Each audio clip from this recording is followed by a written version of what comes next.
match now. Stay tuned.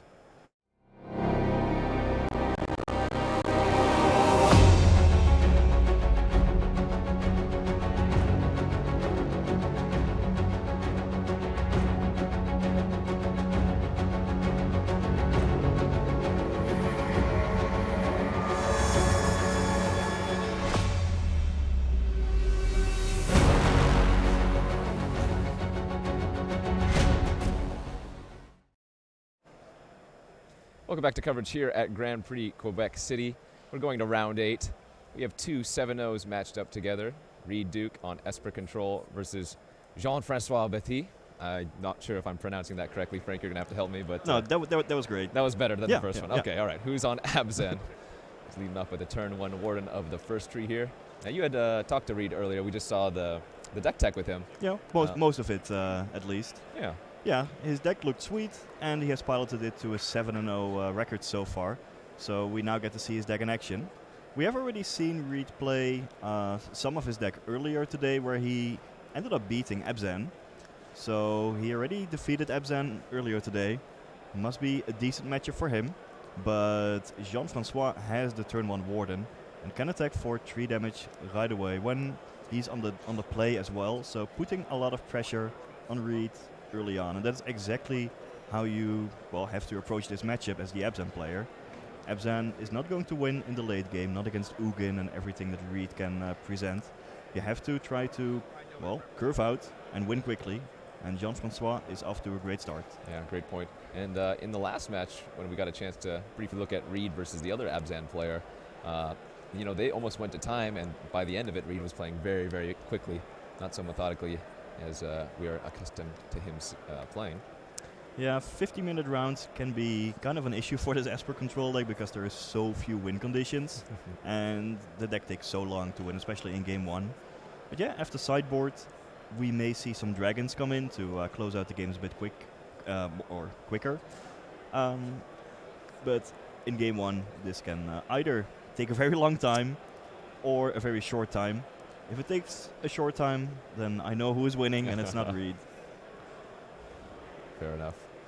All right, another fetch land for Jean-Francois, who gets a forest. Ward in the first tree, already dealing 6 damage here. I think the life totals might be a little bit mistaken. Oh no, ultimate price. And was this during combat, or? I think that was end of turn. End of turn. Well, Reed is still at 16 life, so that looks like... Oh no, Reed, it did go down to 13. So Reed might be revealing that he has a counterspell in hand, Clash of Wills, most likely.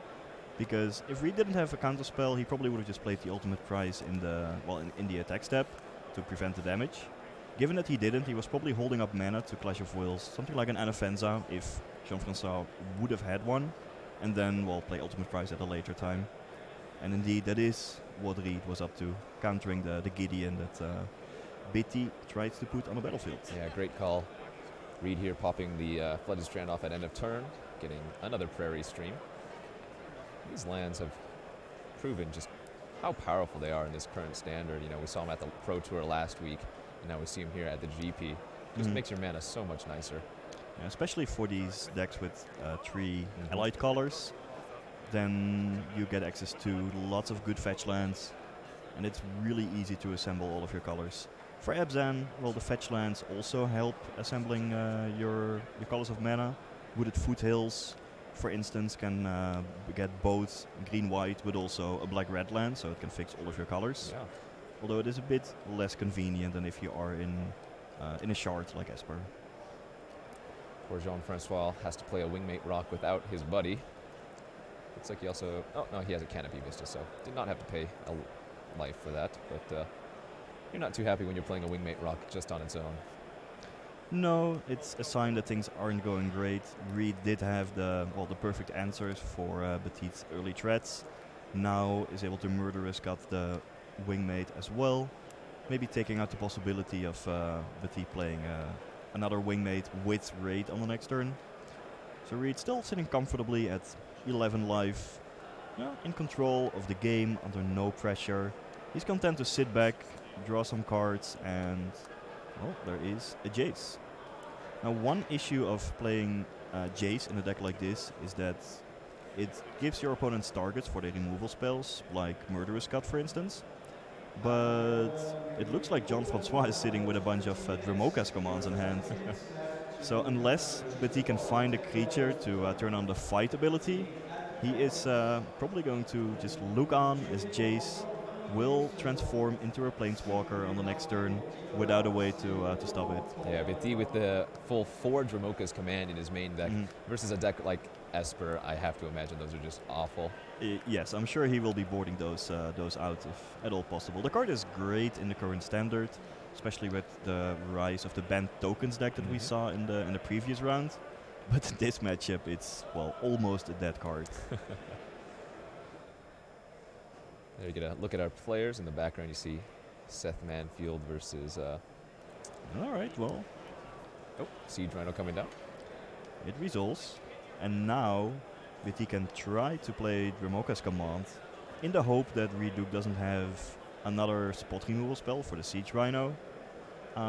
You might set yourself up for a 2-for-1. Wait, what? Is So- he waiting till upkeep? Yeah, so it looks like upkeep he's going to try to fight the Jace. I think Betty is outthinking himself here.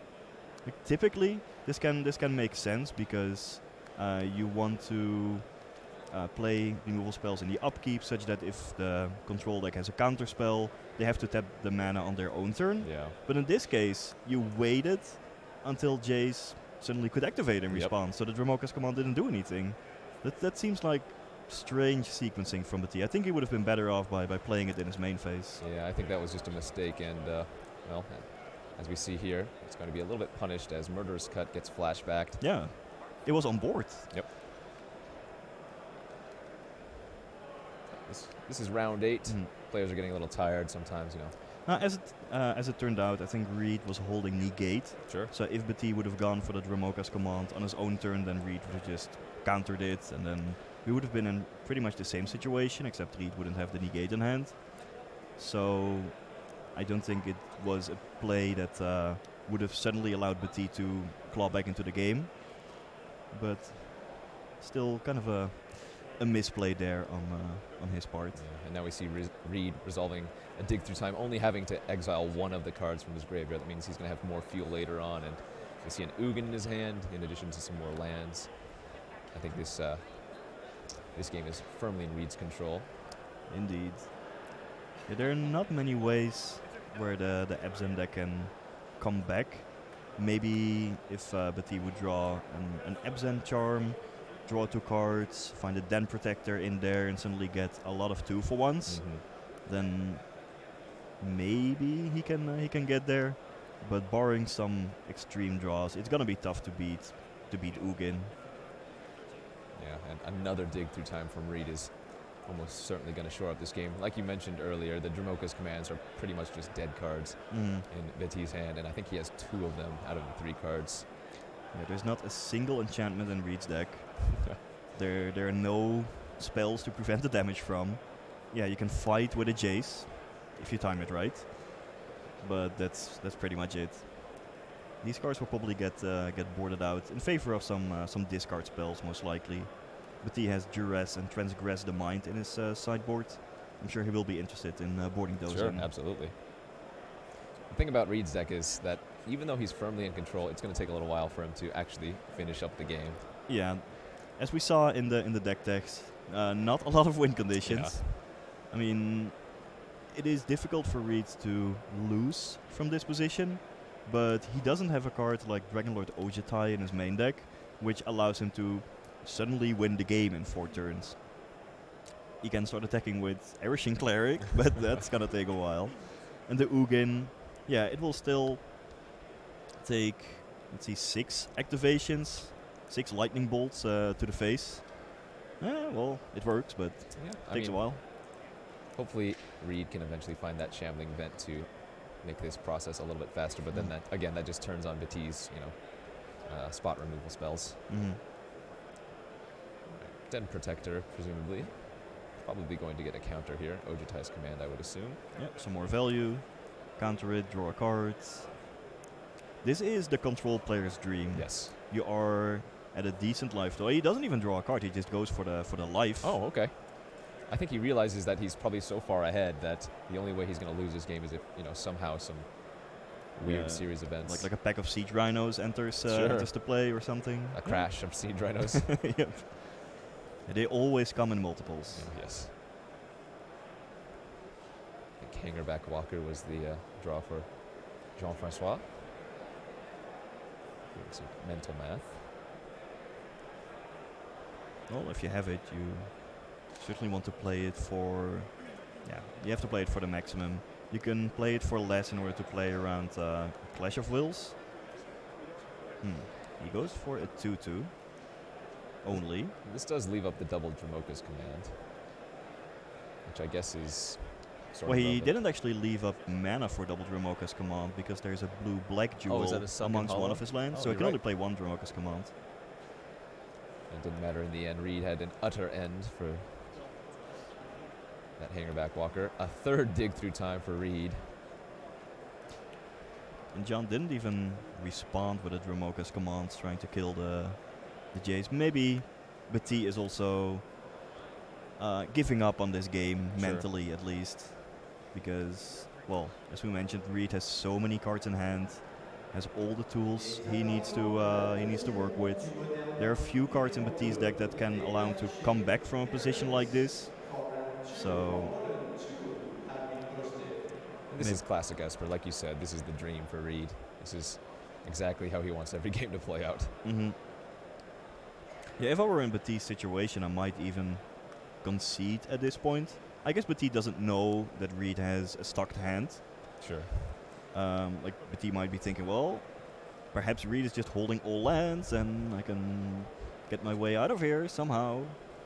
I don't know. After Reed resolving 3 dig through times, I don't find that highly likely.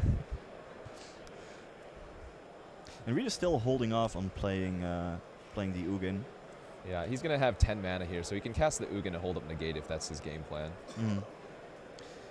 Yeah, I don't think that Betty has an answer to Ugin in his deck. There's no Hero's Downfall in the format anymore. That's, well, the first thing.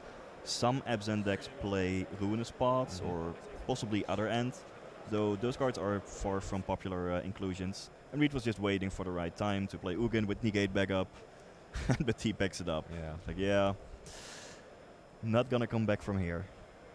On our back table, you can see Seth Manfield playing Paul Dean. Let's see if we can go over to that match. Both of these players also at 7-0. Paul on Abzan, Seth on Dark Jeskai. Both, very staple decks of the format so far. Now, what do you see on this board? So Paul Dean is attacking with, well, double Wingmate Rock or a Wingmate Rock and another flyer. With Seth at 4 life. Seth is already chum blocking.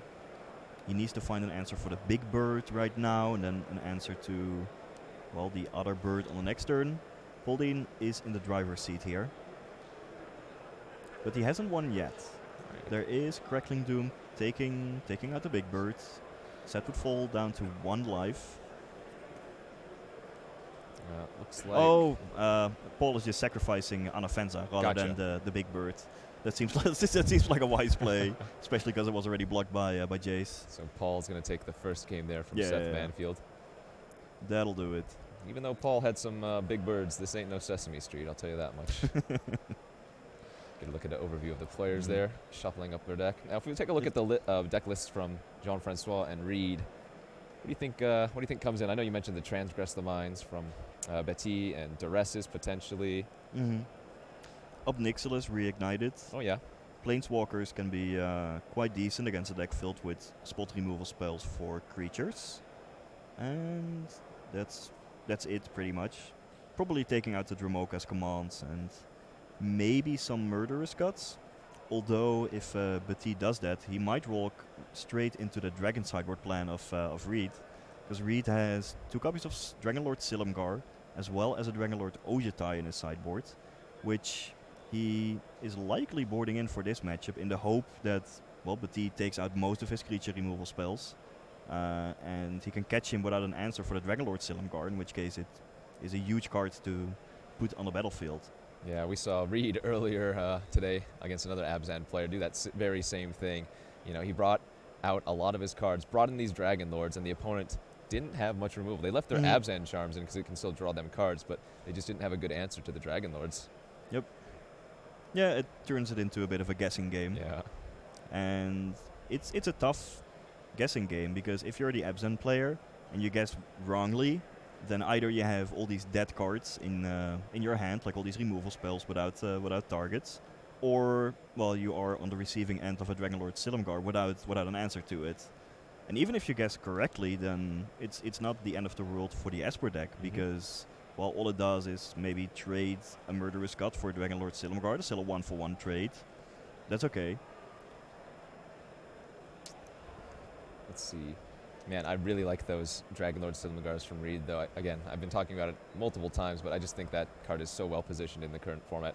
The Gideon, just take it -4. You know, Ugin, take it, whatever. You can even steal Nixilis's sometimes. It's pretty interesting. Yeah, Reed did that in the previous match that we saw him play against another Abzan deck. His opponent there boarded in a Sorin, Solemn Visitor. Yep. So Reed just took it with Dragonlord Silumgar, and Sorin was already at 2 loyalty, so we just immediately made another vampire token.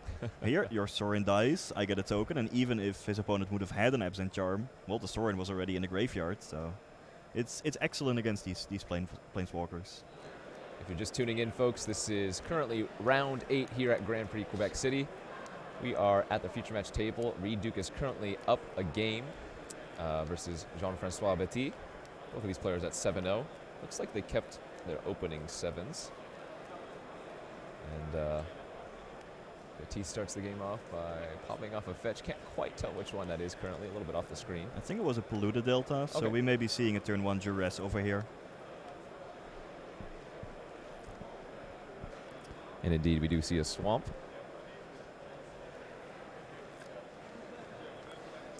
Duress. Right, full information for both players on Reed's hand.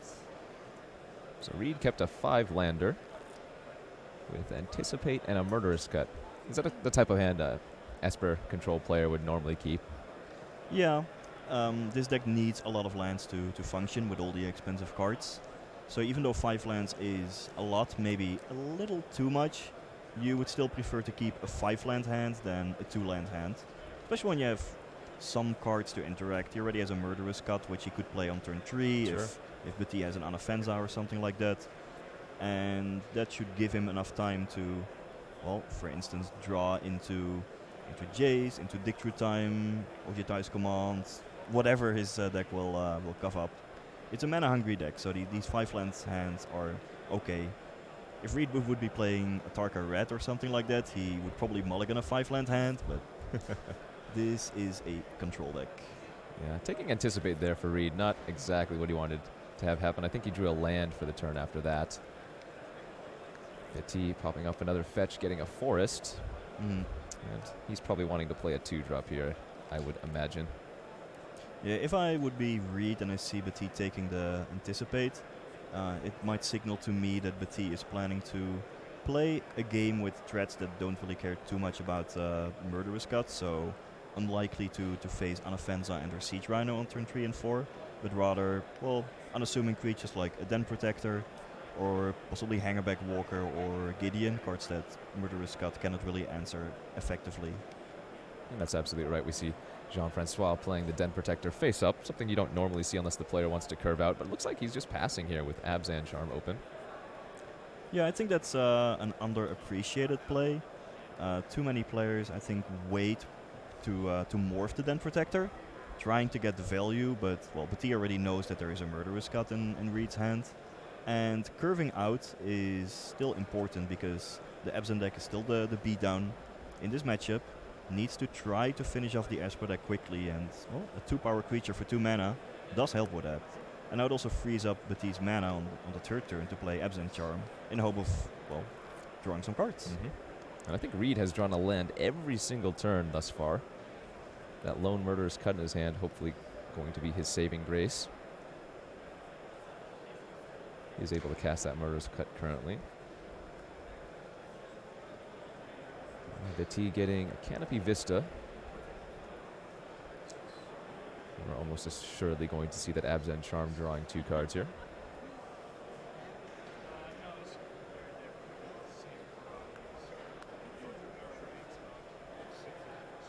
And Petit also has a Wingmate Rock in hand, in addition to, let's take a little peek if we can, a Dramoka's Command. So it looks like he left in those Dramoka's Command, or at least a few of them. That's an interesting choice. Maybe, but he felt that he really needed to have an answer to Jace, if Reed would have one. But like as we saw in the previous game, they can just rot in your hand without any reasonable effect on the game. So that surprises me a little bit. Well, and the fact that when they are able to be cast, you're opening yourself to a 2-for-1. Mm-hmm. So a very nice curve out here for Petit, who plays Warden of the First Tree into Anafenza. Yeah, this is why Reed has been holding off on playing the Murderous God, especially after seeing that Absent Charm. Too likely that Petit will just draw into an Anafenza or Siege Rhino, and you want to have an answer for that. Actually, an interesting thing about the lands that Reed has played this game is that unless I wrote down something incorrectly, Reed has not been playing only the lands that he revealed with the Duress on turn 1. I think one of the lands that he played was one of the lands that he drew. There's also the Windswept Heat, which was not in his opening hand. But there are some Prairie Streams, which Petit now still knows about. Maybe Reed did not write down the cards that he revealed to Petit when the turn 1 Duress was played. But if you don't write down the cards that you reveal with Duress and don't watch out to play the cards that you reveal, now Petit has some additional information that Reed just has a bunch of lands in hand, like these Prairie Streams. Yeah. Whereas if Reed would have played the Prairie Streams rather than, for instance, this Windswept Heat, then Petit would not have that information to work with. It's a great point. I think he was just trying to thin out his deck of lands because, the Prairie Streams, they don't go out and find lands from your library. So Reed just wanted to optimize his chance of drawing a spell, which still he currently has not done. That is a good point, and it also gets some additional cards into his graveyard for Delve, like Dig Through Time. So there certainly is a trade-off there, but Petit may have some additional information to work with. Now, does Reed have any Wrath type effects in his sideboard that he might have brought in? No, like in the main deck he has 2 copies of Planar Outburst. Okay. And that's it, nothing else in the sideboard. So, looking at this board from Petit, Reed has to draw that Planar Outburst pretty quickly, it looks like. In fact, he is currently dead on board unless he draws that Outburst. Let's see if Reed can find it off the top. It's an other end. That will technically save him for a turn, I believe. Yes, he can kill one of the creatures, and then, even if Petit would level up his Warden, fall to 2 life, and then still have another turn to draw, I guess, only Planar Outburst. Reed doesn't have enough mana for Ugin yet. Even drawing a Dragon Lord Silumgar would not save him at this point. Yeah, so Reed going to go ahead and let Wingmate Rock trigger, gaining Jean-Francois, I think, 4 life. I'm not sure if he did in response to life gain trigger, but let's see. He's going to have to top deck very well here. Anticipate off the top. But it leaves him with 3 mana, not enough to cast a Planar Outburst, even if he finds it. Correct. They're going to go off to game 3, so Jean-Francois Petit evens up the score versus Reed Duke. We're going to see a game 3 from those players after they're done shuffling up and potentially sideboarding some more cards. We can jump to our other match. In the background there, he says Seth Manfield versus Paul Dean. And that was Abzan versus Dark Jeskai, I do believe. Looks like we got some action here. Seth Manfield's got an active Jace, looks like. That's always a good position to be in. And Paul Dean looks like he has missed a land drop, because Seth has 5 lands to his 3. Also, Paul doesn't have any green mana. Yeah, he has a Smoldering Marsh, though. Oh, that was for a fetch to be able to find. Yeah, like I see 2 Polluted Deltas in his graveyard, but those are unable to find any green dual land. So, yeah, missing 1 key color of mana. It looks like he also doesn't have any answer to the Jace transforming. Seth Manfield is in the driver's seat here. Another Polluted Delta, which still cannot fetch with green. Abzan without the green is not exactly an Abzan deck you want to play. And is Paul even playing 2 copies of Prairie Stream, such that he can at least cast a Gideon in his hand. I think many of these Absent lists only play one Prairie Stream. And indeed, Paul Dean only has one Prairie Stream in his deck. So Polluted Delta cannot fetch white. Wow. It cannot fetch green. It can only fetch, well, black, which is not what you want in this situation. And Seth Manfield feels, he's in such a great position. He's just popping off an Ojutai's command to draw a card and get back Jace from his graveyard. Yeah, because why not? Yeah. Seth must also realize what's going on. And Seth's probably thinking, okay, I have to try to win reasonably fast at this point before Paul finds the green mana.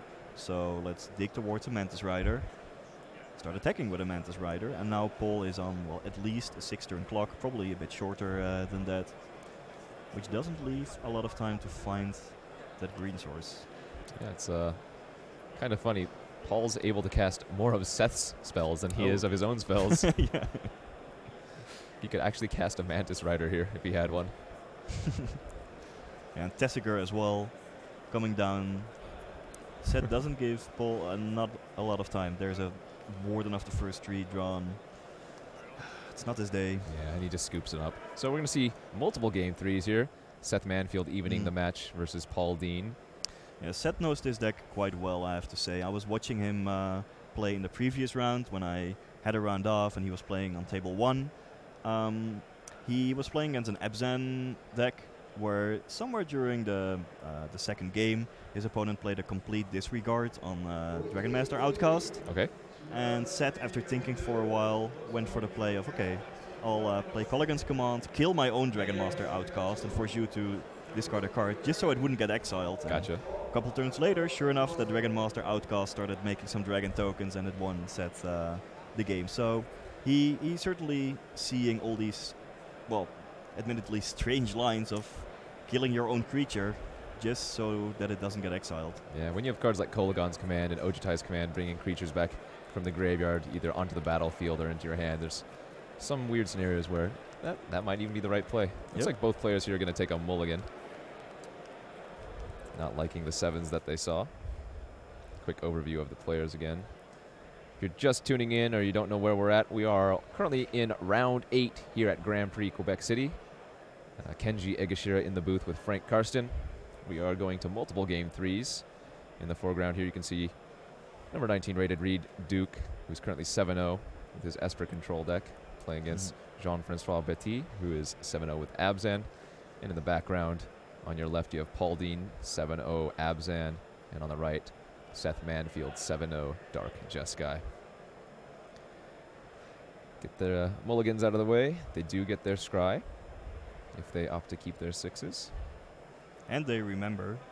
And they remember. I have seen some people forget, yes. It is still kind of a new rule, and I've even seen it at the Pro Tour that players just forget to get the free scry when they mulligan to 6. Absolutely. It takes a while to get used to, but both players are going to take a look at their top card. All right, so that means Reed's keeping his hand. Jean-Francois also keeping his hand. Let's see if he scries top or bottom. I think I see 2 lands for Reed and maybe 3 for Jean-Francois. Yeah, 2-land hand is not ideal for the Esper control deck. As I mentioned in the previous game, it is a bit worse than keeping these 5-landers. But luckily, it looks like he drew a Flooded Strand off the top, so yeah, it does mean that Reed will be able to, well, have enough gas for this game. That's kind of a risk when you mulligan as well. I think I saw an Anticipate in his hand as well, so that's going to be real nice to set that up. Although Betty with a turn 1 Warden of the first tree, and you were mentioning how that's really, really important to have some early plays versus this type of Esper control deck. We see another Dramoka's Command at the bottom of Betty's library. Yeah, still in the deck for some reason. Yeah, maybe, as I mentioned, Betty really values the ability to kill Jace early on. Perhaps he also knows about the Dragon Cyborg plan from Reed. Sure. Even though Dramoka's Command with the fight ability is not the best answer to the death-touching Dragon Lord Silumgar, but, well, it at least could work if the situation calls for it. Betty levels up his Warden of the first tree, gets in for 3. Duke falls to 17, then 16 after popping off the Flooded Strand. You're going to cast that Anticipate at end of turn. I also see a Planar Outburst in Reed's hand already. That card could play a major role in this game because if Petit tries to develop his board quickly with maybe an unoffensive into a 4-drop or something, then Reed could play a turn 5 planar outburst, sweep the board, and not only stave off the bleeding, but also get, for instance, a 3-for-1 against all those cards that Petit might potentially add to the battlefield. Yeah, great all point. while transforming his Jace into a planeswalker, safe from the planar outburst. We saw Reed getting overwhelmed by Betty's creatures last game, and if he had drawn a planar outburst, he might have been right back in it. A Jace off of the Anticipate for Reed, who then drew a Sunken Hollow. So, yeah, if this is a turn where Jean-Francois has a Dramoka's Command, it would be a good spot for it. Indeed. But I don't think he has one. I saw an Absent Charm in his hand, as well as a Gideon and a Den Protector, plus a bunch of lands. Okay. So those are the cards that he has to work with. It means no answer for Jace, but he can still put on a lot of pressure. But he knows that, or but he may not know, but he might guess that Reed doesn't have all that many sweepers in the deck. So it's not unreasonable to just cast Den Protector here, Morphed, next turn Gideon, and just put on as much pressure as possible. If Petit would know that Reed has Planar Outburst in hand, it might be better for him to go for the play of Absent Charm, drawing 2 cards, such that he doesn't present that many creatures that Reed can sweep away in one go. But with the unknown information that Petit has to work with, I wouldn't mind just morphing a Den Protector here and increasing the clock. Yeah, last time we saw him hold up Abzan Charm at the end of the turn, but I don't think he actually had a play last time. Okay, so he's going to go for the main phase Abzan Charm just to draw 2 and play around a counter. Reed's got to feel really good about that. That means his Jace is going to survive at least an extra turn. Yes. Yeah, and this play from Petit does probably work out well for him against the Planar Outburst that Reed is holding. Reed with a Windswept Heath and pass. Now remember, you can use Jace as a blocker, and then if you have 4 or more cards in your graveyard when you activate him, he can flip, and as long as the creature doesn't have trample, you're going to get a free block there. But looks like Warden's going to crack in for 3 on Reed, putting him to 10. I would expect a Gideon to come down here as well. I mean, Reed has a lot of mana up, so Petit may be expecting a counterspell here, either the typical Clash of Wills or possibly a Negate. But you also cannot really sit back and do nothing all day and try to never play into a counterspell. You have to start adding your threats to the board, otherwise he just takes over eventually with a Flip Jace and an Ugin, and by the time he will have found the counterspell. So just have to keep on adding cards to the board and hope to get there. Flooded Strand gets that Canopy Vista, that important double white for Jean-Francois. So let's see if he opts to play that Gideon. Maybe if he wants to lead with something else. It looks like he's just passing the turn. I think, does he have another Abzan Charm in his hand? I didn't quite catch that. Yeah, I think he's planning to play the Abzan Charm. The benefit of doing that over Gideon is that if Reed has a counterspell in hand here, then you essentially bottleneck him on mana, because you don't give Reed the opportunity to use his untapped mana on this turn to expand on an answer on Gideon, which is nice, I guess. But I still think that Petit is trying to play a game that his deck is not very well set up for. Sure. Playing the control game against Esper is not exactly where you want to be, and if you don't present a fast clock, then it can still be tough to beat Esper in the late game. So Reed looted there at end of turn with Jace, Vryn's Prodigy, discarding that Planner Collapse. On his turn, he's going to pop off that Windswept Heath, it looks like, and activate Jace, which will now potentially flip. Yeah, it's interesting how I initially said that, well, this Planar Outburst could play a big role in the game, and now Reed just discards it. Yeah, as it turned out, Petit has just been playing Absent Charms rather than adding threats to the board. Correct. Moreover, Reed could choose to flash back Planar Outburst on the next turn if the situation calls for that. So it's safe in his graveyard in a sense. He also has an Utter End in his hand, so can potentially deal with anything at instant speed if necessary. There's a Clash of Wills now in his hand as well, but he's going to let this Abzan Charm resolve. Yeah, and this indicates that Reed is not too worried about the Absent deck getting a 2-for-1 here and there. Reed is just trying to answer the key threats, keeping his mana open for a counterspell on, well, a Planeswalker or a Siege Rhino or whatever Bati might put out on the next turn, rather than trying to stop Bati from just drawing some additional cards, because Reed knows that his deck is still set up better for the late game, especially when you already have a flip Jace.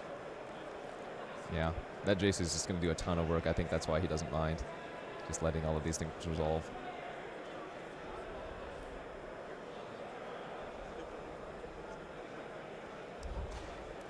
Alrighty, Warden aimed at Reed's head, so Reed's going to go to 1. Or sorry, take 1, go to 8. I don't think he would take it if it put him to 1. Yeah, when Jace was just spoiled, I think many people said, well, the flip side of Jace doesn't protect him all that well because the -2 is not all that big of an impact. But the way many standard games play out, it is a huge impact. Because against a 3/3 creature, you're essentially just at parity, ticking up every turn, taking 1 for the Planeswalker. Sure. So it does protect itself quite well. Alright, a morph here for Jean-Francois. And Reed is going to Ojutai's Command, one of the better spells he could have here. Looks like he's going to counter it and draw a card. That doesn't work. Yes, well. Looks like Jean-Francois tried to cast a Silk Grab there, and I'm not. Yeah, well, it exiles cards with converted mana cost 3 or less. Yes. But only creatures, and Jace is not a creature anymore. And I think that he technically played the card, and then Reed said, well, it cannot exile Jace. But at that point, you cannot take back the Silk Grab anymore. Fortunately for Jean-Francois, I believe Silk Grab says opposing opponent. Opposing creature. Otherwise, he would have had to exile his own Warden. That would be absolutely crushing. All right, we have a little judge call here real quick. Might be able to go to the other match while this is taking place.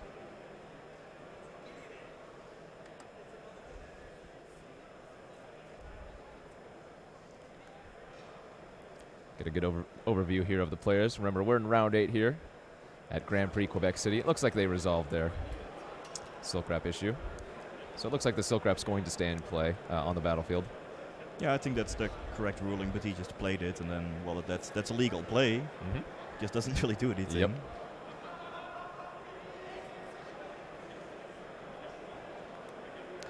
So Reed looks to be well in control of this game so far.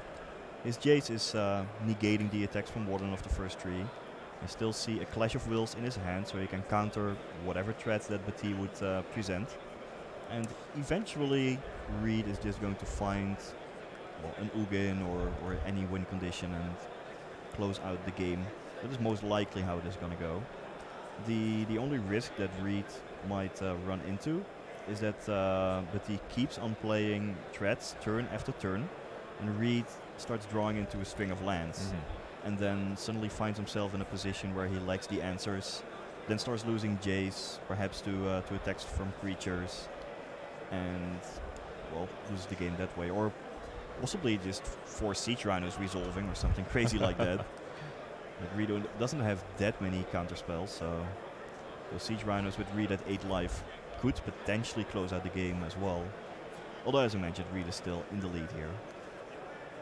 Definitely. We'll have to see what Bati wants to do on his turn. Looks like he's going for a Gideon, perhaps. I think I saw one in his hand.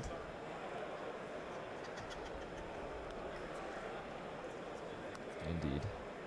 Gideon, ally of Zendikar, attempting to enter.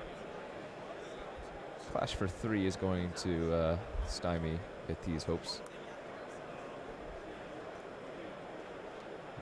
Jean-Francois has to decide if Warden wants to attack Jace or Reed at this point. So he finally decides to attack Jace, putting it down to 6. And like you mentioned, it's kind of a back and forth where +1, -1, +1, -1 as Jace upticks, and Warden takes that down a notch. Perhaps Bati isn't all that experienced in this current standard format. It's possible that he just picked up this Absent deck the week before, hasn't really been playing much, and may not be familiar with all the interactions against Jace, because that card with like in the first game trying to fight it with Ramoka's command when it could just flip in response. This game with the Silk Wrap. I mean, it goes to show that if you want to do well at a standard event, you have to know the key cards in the format, how they do and how your cards line up against them. Yeah. Otherwise, you may make some misplays like Betty has unfortunately been doing this game. And Grand Prix are no joke. I mean, mental and physical fortitude definitely play into that. So Reed looks like he flashbacked and anticipate after using an ultimate price on that Warden of the first tree. I think he found a dig through time. Is that accurate? To go along with Utter End and potentially a land in his hand.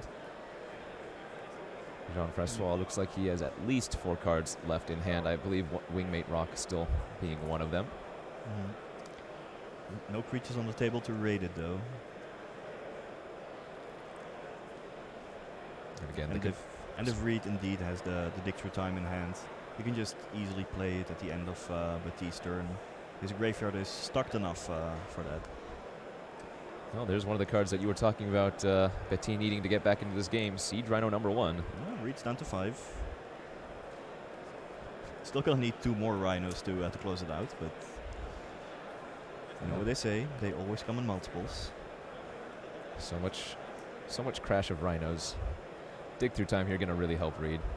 To be fair, Reed is in no real big danger of dying to a bunch of Rhinos because he already has Shambling Vent in play. So he can probably find an answer to the Siege Rhino and then start attacking to gain back some points of life and be safe from more Siege Rhino triggers. Sure. Only problem there being that he might, leave himself a little bit vulnerable by tapping out so much mana. Yeah, that's true.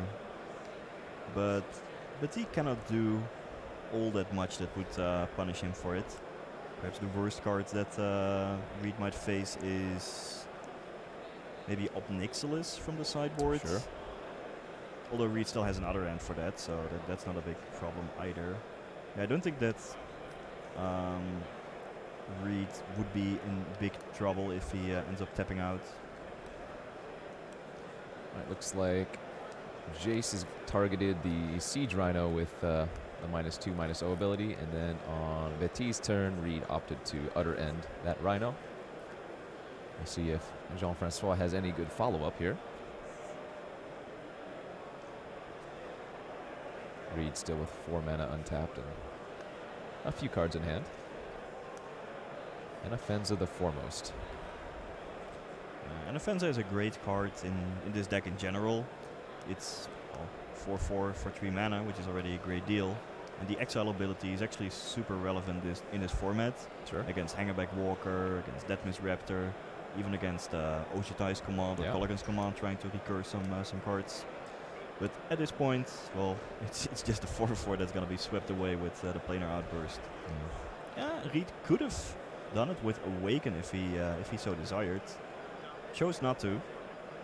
This should tell Betty that Reed still has a bunch of instants in hand that he wants to keep mana up for. Likely another Oshitai's command. That is what I would be worried about if I were in Betty's position here. Well, Betty just drew a pretty good card. What card comes in crashes or multiples, as you were mentioning? Is it a Rhinoceros? It might potentially be a Rhinoceros. Let's see if Reed has the counter for this. It looks like only a Clash of Wills in his hand. Is that a Foul Tongue invocation as well? I believe it is. Well, Clash of Wills cannot counter the Rhino, because Betty still has 4 mana up. Foul Tongue invocation can take care of it. Ooh, and revealing a dragon. So back into a safe life total. And now Reed is in a great position. He has a Dragonlord Silumgar in hand in case, well, Betty plays some big threat. Here is already ticking up his Planeswalker, which in 2 turns from now can flashback anything in his graveyard. Other end if he needs an answer, dig through time if he just wants to get some more value. But he has essentially nothing of relevance in play. There's a Warden. It's a fine card and also gets around the Clash of Wills. I mean, Reed was keeping up 5 mana now, so he would have been able to counter another 4 or 5 mana card, but not the Warden. That Clash of Wills is not performing all that well for him in this game. Oh well. Oh, and a Silumgar's command now from Reed. What modes is he choosing? Yeah, he certainly wants to kill the Warden, give -3/-3 to that. But then you also have to choose some other mode, and he just goes for, oh, bounce your Bounce land, a I land, guess, for lack of a better option. Yeah.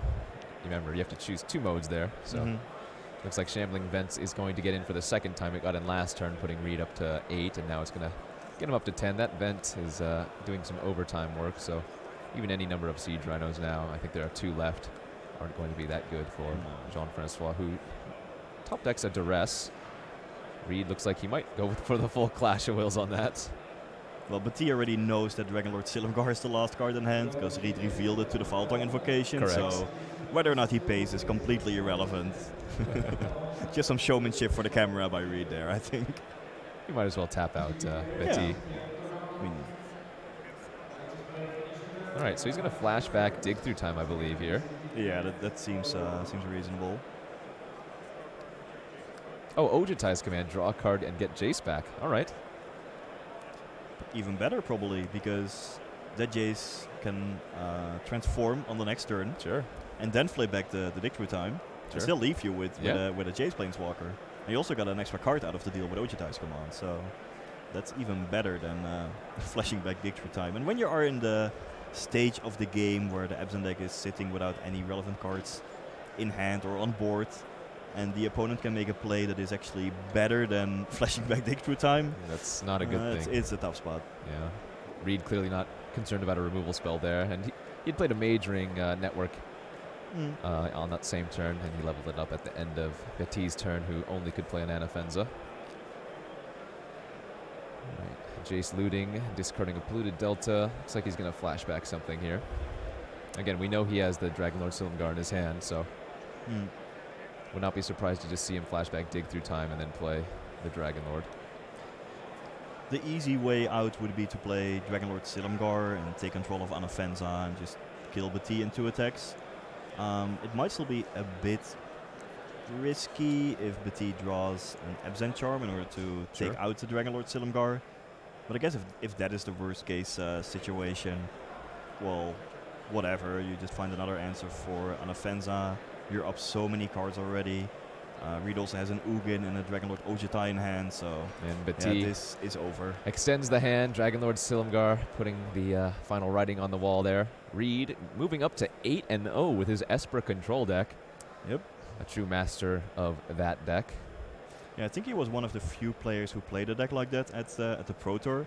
Many of the Esper players were either decks with Dragonlord Ojutai in the main deck or with a bunch of Planeswalkers. But Reed went for the strategy of